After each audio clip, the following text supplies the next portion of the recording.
Herkese merhaba arkadaşlar. Kanalıma hoş geldiniz. Yepyeni muhteşem bir videoyla sizlerleyim.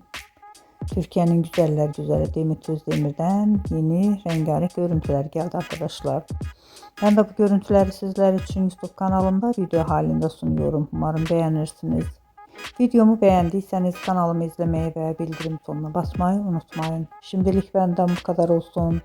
Yeni videomuzda görüşmek üzere. Hoşça kalın.